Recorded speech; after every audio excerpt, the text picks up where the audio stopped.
kunnanvaltuuston kokous ja tervetuloa valtuutettuun paikalla oleva yleisö. Ensimmäisenä asiana kokouksen laillisuus ja päätösvaltaisuus.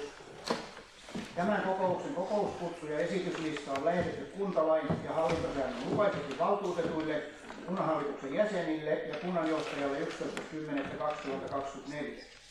Samana päivänä esityslista on julkaistu kunnan kotisivulla www.jokioinen.fi/ilmoitustaulu/kuulutukset. Kuntalain mukaan valtuusto on päätösvaltainen, kun vähintään 2/3 valtuutetusta on saapuvilla. Suoritetaan nimenhuuto, kun totean. Ole hyvä. Aaltonen Sami. Paikalla. Kesala Matti. Paikalla. Haklin Jorma. Paikalla. Hakamäki Jenni on ilmoittanut esteestä ja haluan kutsua kunnanvaltuutettu Jukka Heinomäki. Kyllä. Heikkilä Timo. Paikalla. Inta Petri. Poissa. Kanela Jyrki. Paikalla. Kirkkola Höneus Tarja. On. Kuva-Asiaman Mira. Paikalla. Laks Minna. Paikalla. Lehti Petri. Paikalla. Lehtinen Rami. Paikalla. Lehtonen Petri. Paikalla. Lumen Keijo. Paikalla. Mansikka Ursula. Paikalla. Mattila Pauli. Paikalla. Nummeranta Sarvatte. Paikalla. Nurmi Satu. Paikalla. Raiskio Sakari. Paikalla. Ristolainen Sanni. Paikalla. Roppainen Emmi. Paikalla. Räisinen Kirsi. Paikalla. Ja Terve Niina. Paikalla. Hiesu Jussi. Paikalla. Vainio Satu. Paikalla. Yrjänä Ervi. Paikalla. Ja Stefan Janna on esteellinen valtuuston kokoukseen ja tilalle on kutsuttu varavaltuutettu Maija Kivinen. Paikalla. Ja seuraavaksi nuorisovaltuusto Aaltonen Samuel. Paikalla. Ja johtoryhmistä Matilainen Jukka. Paikalla. Rantala Mika on. Mäkelä Mikko. Paikalla. Ilonpäin Jari. Paikalla. Ja Stefan Janna. Paikalla.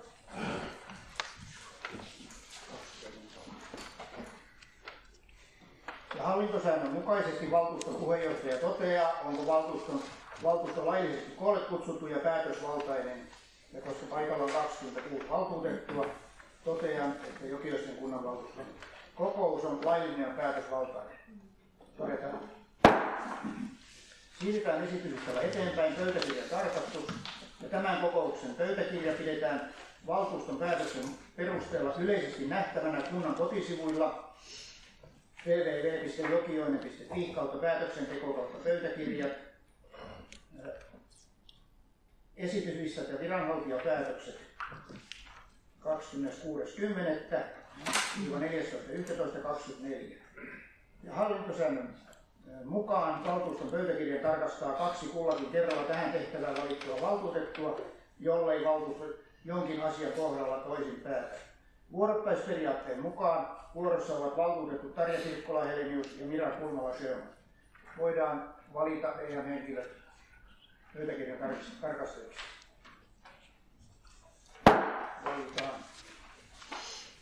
Asia on loppuun käsitelty. Siirrytään kohtaan 39. Toimielinten osavuosiraportit 2024/6. 50% kunnanhallitukselle kautta valtuustolle. Ja siellä on asiaa esitelty esityslistalla hyvin perusteellisesti ja aloitan keskustelun asiasta. Kunnanjohtaja, ole hyvä. Kiitos herra puheenjohtaja. Laitoin poikkeuksellisesti tuohon taululle tätä osavuosiraporttia. Se oli hallituksessa toki liitteineen, mutta nyt huomattiin, että asianhallintajärjestelmässä se oli tippunut liitteet pois, jotka nyt on sitten tänään lisätty sinne. Mutta tässä on oikeastaan se asia tiivistettynä ja toimintakate on tässä kesäkuun lopussa ollut alle 50%, mikä on hyvä merkki. Kuntahan on henkilöstövaltainen toiminta-aparaatti, eli meillä kesäkuussa tulee niin sanotut lomarahat maksuun, joka ensimmäistä 6 kuukautta rasittaa enemmän kuin loppuvuotta just sen kesäkuun tähden. Ja tästä tilanteesta, mikä tässä on, vuosikate on, niin kun nyt mennään jo, elokuu meillä on valmis ja syyskuun valmistumassa, niin tällä hetkellä, onpas se muuten pikkasen sun. Leikkaa toi välijuudet pois. Niin, kuitenkin tässä on niin kun vuosikate selvästi plussalla, mutta nyt sitten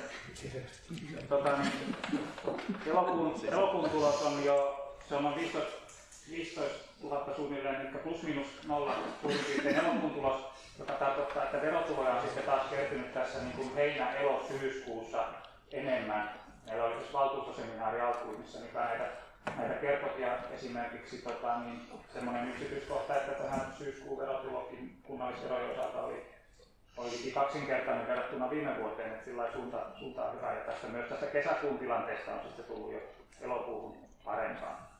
Ei ole noin summustana ollenkaan. Ja kunnanhallitus esittää kunnanvaltuustolle tiedoksi osavuosiraportin. Keskustelu alkaa. Ja keskustelu. Kunnanhallituksen ehdotus on tullut valtuuston päätökseksi. Asia on loppuun käsitelty. Siirrytään esityslistalla eteenpäin. Seuraavana asiana valtuustoaloite Henkeä hinkuun. Ja siellä on hyvin seikkaperäisesti esityslistalla useita sivuja selvitetty tätä asiaa. Ja kunnanhallitus esittää valtuustolle, että kunnanvaltuusto hyväksyy annetun vastauksen ja sitoutuu toteuttamaan aloitteessa esitettyjä toimenpiteitä osana kuntastrategiaa ja talousarviota olemassa olevien resurssien puitteissa. Ja 2. Valtuustoaloite on loppuun käsitelty. Keskustelu asiasta alkaa. Ja keskustelu. Kunnanhallituksen ehdotus on tullut valtuuston päätökseksi. Asia on loppuun käsitelty. Siirrytään esityslistalla kohtaan 41. Valtuustoaloite yömajan ja turvakodin perustamisesta. Tässä on esityslistalla sitä asiaa selostettu. Täällä on myöskin ollut liitteenä Forssan seudun hyvinvointikuntayhtymän lausunto. Ja kunnanhallitus ehdottaa valtuustolle, että se merkitsee asiassa annetut selvitykset tiedokseen ja toteaa aloitteen loppuun käsitelty. Keskustelu asiassa alkaa. Ja keskustelu päättyy. Kunnanhallituksen ehdotus on tullut valtuuston päätökseksi. Asia on loppuun käsitelty. Siirrytään kokouksessa eteenpäin. Seuraava pykälä on pykälä 42. Tammelan kunnan irtaantuminen seurumisesta. Forssa, Jokioinen, Tammela, Humppila, Ypä- ja rakennusvalvonnan ja ympäristösuojelun sopimuksesta. Ja kunnanhallitus ehdottaa valtuustolle, että Jokioisten kunta omalta osaltaan suostuu Tammelan kunnan pyyntöön irtaantua seurullisessa rakennusvalvonnan ja ympäristösuojelun sopimuksesta lokakuun 2024 lopussa. Ja asiasta keskustelu alkaa. Keskustelu nyt. Kunnanhallituksen ehdotus on tullut kunnanvaltuuston päätökseksi. Asia on loppuun käsitelty. Siirrytään eteenpäin. Pykälä 43. Valtuustoaloitteet 23.2.22 ja 16.6.2022 julkisen liikenteen kehittämiseksi. Ja asia on esitelty esityslistalla. Jokainen on sieltä tarkkaan tutkinut. Ja kunnanhallituksen ehdotus tästä asiasta on, kunnanhallitus ehdottaa, että kunnanvaltuusto 1 merkitsee tiedokseen joukkoliikenteen kehittämishankkeen ja 2 toteaa, että valtuustoaloitteet 23.2.2022 ja 16.6.2022 ovat loppuun käsitelty. Keskustelu on kunnanhallituksen ehdotuksesta. Keskustelu alkaa ja valtuutettu Mansikka. Joo, puheenjohtaja, kiitos. Molemmat on omia aloitteitani ja sen verran tosiaan toivotte, ja minusta on siis ensiksikin hyvä, että tämmöinen jubileelainen on nyt saatu täällä käyntiin, mutta tosiaan aloitteet on ollut tosi pitkään. Siellä jos toinen on kohta lähes 2,5 ja toinen 3 vuotta, niin sillä lailla, että jotta asiat menisi eteenpäin ja aloitteilla olisi joku merkityksellisyys, niin olisi tosi hyvä ja tietää ja nähdä, missä ne aina vaiheittain menevät. Mutta niin, pääasia on tietenkin se, että nyt ollaan saatu joukkoliikennejuttua tässä kehittymään, mutta niin jatkossa toivoisin, että näitä ryhdyttäisiin nopeammin viemään eteenpäin. Kiitoksia. Keskustelu asiasta päättyy. Kunnanhallituksen ehdotus on tullut valtuuston päätökseksi. Asia on loppuun käsitelty. Siirrytään eteenpäin. Seuraavana pykälä 44. Eronpyyntö Jokioisten kunnan luottamustoimista. Ja täällä on kunnanhallituksen ehdotus 4-osaisena ja käsitellään jokainen hallituksen ehdotuksen kohta ja sitten päätetään aina yksi kohta kerrallaan. Ja ensimmäiseksi kunnanhallitus ehdottaa kunnanvaltuustolle 1, että se myöntää Martti Esalalle eron Jokioisten kunnan luottamustoimista. Keskustelua. Kunnanhallituksen ehdotus on tältä osalta tullut hyväksytysti.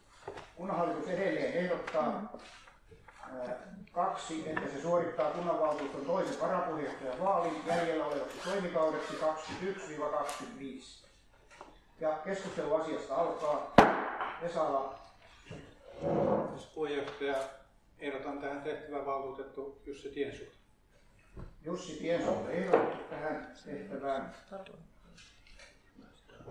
Keskustelu siltä osin. Kunnanvaltuusto on päättänyt valita kunnanvaltuuston toiseksi varapuheenjohtajaksi vaalin jäljellä olevaksi toimikaudeksi 2021-2025 Jussi Tiensuuta. Onneksi olkoon Jussi. Kohta 2 käsitelty. Siirrytään kunnanhallituksen ehdotuksen kohtaan 3. Hallitus ehdottaa, että kunnanvaltuuston puheenjohtaja kutsuu kokoomuksen ensimmäisen varavaltuutetun Jaana Harjun valtuutetuksi jäljellä olevaksi toimikaudeksi 2021-2025. Ja tässä vaiheessa kutsun Jaana Harjun Jokioisten kunnan valtuutetuksi toimikauden 2021-2025 loppuajaksi ja kirjataan asia pöytäkirjaan. Keskustelu tästä. Näin tehdään. Asia on siltä osin käsitelty loppuun. Ja 4. hallitus ehdottaa pyytää keskusvaalilautakuntaa nimeämään kokoomukselle uuden varavaltuutetun edellisten kuntavaalien tuloksen mukaisesti jäljellä olevaksi toimikaudeksi 2021-2025. Keskustelua. Ja keskustelu päättyy. Kunnanhallituksen ehdotus on tullut valtuuston päätökseksi. Asia on loppuun käsitelty. Ja seuraavana kiireellisiä asioita. Puheenjohtaja, onko kiireellisiä asioita? Ei ole, herra puheenjohtaja. Ei ole kiireellisiä. Siirrytään kohtaan 46. Ilmoitusasiat. Onko valtuustoaloitteita? Tarja Tikkola Helmi ensimmäisenä käsittelyssä. Ole hyvä. Arvoisa puheenjohtaja, hyvät valtuutetut ja muut kuulijat, vasemmistolla on aloite. Jokioisten kunnan on taisteltava asunnottomuutta vastaan. Vuosittain 17.10. on Yhdistyneiden kansakuntien kansainvälinen päivä köyhyyden poistamiseksi. Asunnottomien yön tapahtumia järjestetään useilla paikkakunnilla tuona päivänä. Meillä Suomessa on asuntopolitiikka ollut pitkään kansainvälisen ihailun kohde ja menestystarina asunnottomuuden vähentämisessä. Nyt on havaittavissa vuosikymmenten työn valuminen hukkaan. Häätöjen määrä nousi tammi-kesäkuussa keskimäärin 5 viime vuoteen verrattuna. Suurissa kaupungeissa vielä huomattavasti enemmän. Asunnottomien palveluihin on hakeutunut nyt uutena asiakasryhmänä pienituloisia työssäkäyviä ihmisiä, yksinäisiä ja perheellisiä. Samaan aikaan leikataan kohtuuhintaisesta asuntotuotannosta, puolitetaan asumisneuvonnan resurssit ja leikataan asumistuesta. Samalla leikataan myös rahoitusta asunnottomuuden vähentämisen ja ennaltaehkäisyn puolesta työskenteleviltä sosiaali- ja terveysalan järjestöiltä. Meillä Jokioisilla on isoja asuntoja kuntakonsernin sisällä tyhjillään. Onko vuokrataso liian korkea, jotta niissä pystyttäisiin asumaan? Vasemmistoliiton valtuustoryhmä esittää, että tutkitaan häätöihin johtaneet syyt, ja jos syynä on liian korkeat vuokrat, niin tehdään nopeita korjauksia joko vuokraan tai ryhdytään muihin toimenpiteisiin, jotta Jokioisilla vältytään ikäviltä häädöiltä. Muut toimenpiteet voivat olla muun muassa rakentamalla kohtuuhintaisia vuokra-asuntoja tai alentamalla isojen asuntojen neliövuokraa. Isompien asuntojen vuokralaisiksi voi tulla perheitä tai niitä voi käyttää soluasuntoina, kun vuokrataso on halvempi. Ei kaikki konsernin huoneistot ole kuitenkaan ARAn vuokrasääntelyn alaisia. Tämä päivä ja alla Vasemmistoliiton valtuustoryhmän allekirjoitukset. Saatu tänne sihteerille. Ja lähetetään valtuustoaloite hallintosäännön 111 pykälän mukaisesti valmisteltavaksi. Näin tehdään ja lisää. Ja edustaja Laakso. Kiitos puheenjohtaja. Valtuustoaloite pesäpallokentän katsomon kattamisesta. Jokioisten kunta on varsin laajasti koko maata ajatellen tullut tunnetuksi nimenomaan pesäpallon kautta. Kunnan pesäpallokentät ovat erinomaisen hienot verrattuna vaikkapa mestaruussarjakenttiinkään. Pesäpallon yläkenttä, jossa sarjapeli pääosin pelataan, on kuitenkin katsomon osalta kattamaton, mikä aiheuttaa katsojille sateisilla ilmoilla vaikeuksia. Jokioisten sosiaalidemokraattinen valtuustoryhmä esittää valtuustoaloitteenaan, että kunta varaisi vuoden 2025 talousarvioon määrärahan pesäpallokentän yläkentän kattamiseen. Jokioinen 21.10.24 ja Jokioisten SDP:n valtuustoryhmän allekirjoituksen. Kiitoksia. Saadaan aloite tänne sihteerille.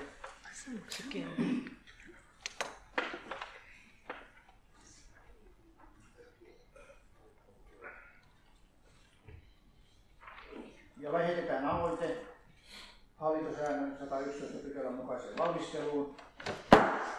Seuraavaksi valtuutettu Mansikka.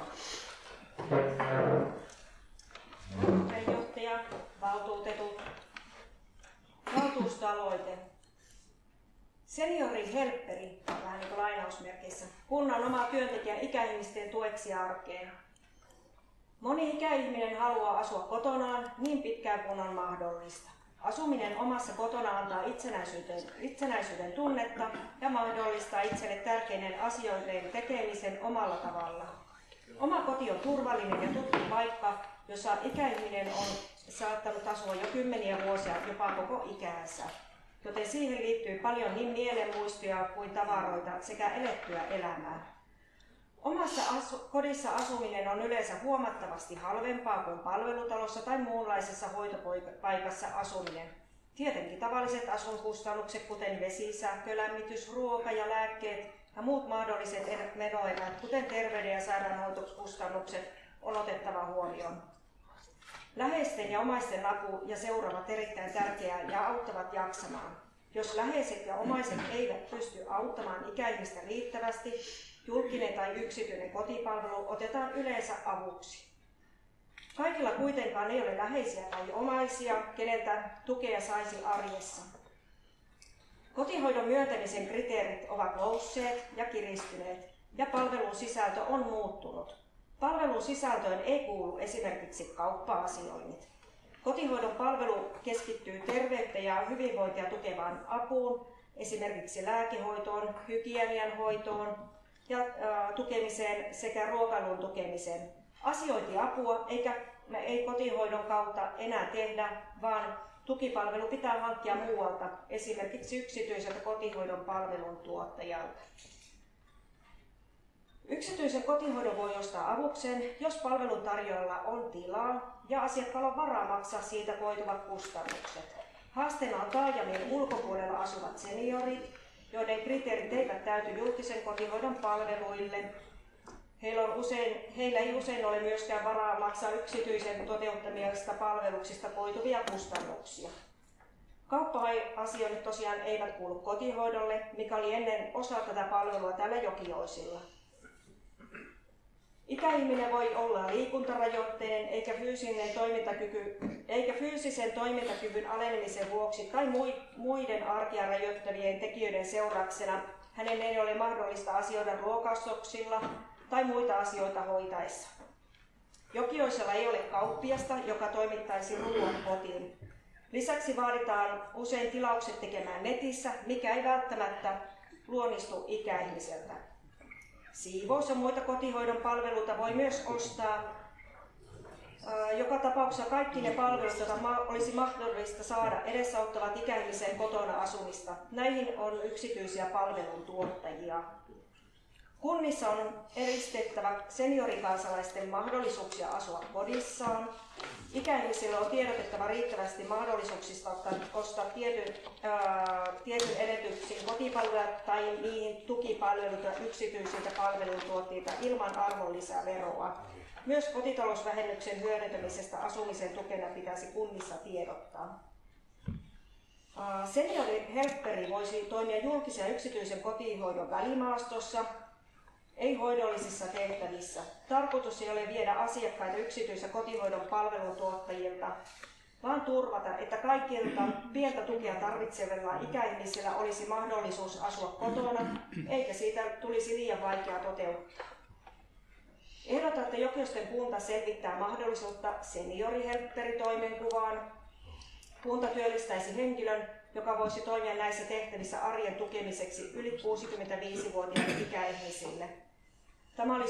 Tämä olisi suunniteltua ja sovittua tukea sekä apua pienellä kustannuksella. Ikäihminen maksaisi saamastaan palvelusta kunnan velvoittaman hinnan. Jokioisten kunta voisi selvittää myös naapurikuntien Ypäjän ja Humppilan kanssa yhdessä seniorihelpperin yhteistyötä, sillä heillä on sama tilanne. Jokioisella 21.10.2024 tämä seniorihelpperi on vain tällainen työnimi. Kiitoksia. Käymme sihteeristä aloite.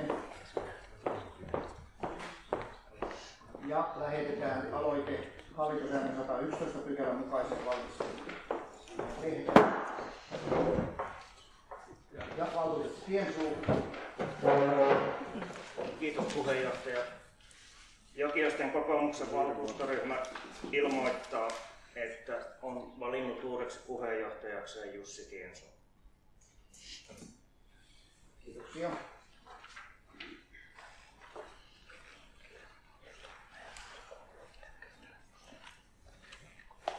Kiitoksia. Ja merkitään pöytäkirjaan myöskin ilmoitus. Sitten haluan vielä kiittää pitkäaikaista valtuutettua Martti Esalaa Jokioisten kunnan hyväksi tehdystä pitkäaikaisesta valtuustotyöskentelystä ja toivottaa kaikkea hyvää tulevaisuudessa. Samoin toivotan uuden valtuutetun Jaana Harjun tervetulleeksi Jokioisten kunnan valtuustotyöskentelyyn valtuustokauden loppuajaksi. Ja muita asioita ei meillä ollut. Totean, että Jokioisten kunnanvaltuuston kokous on päättynyt.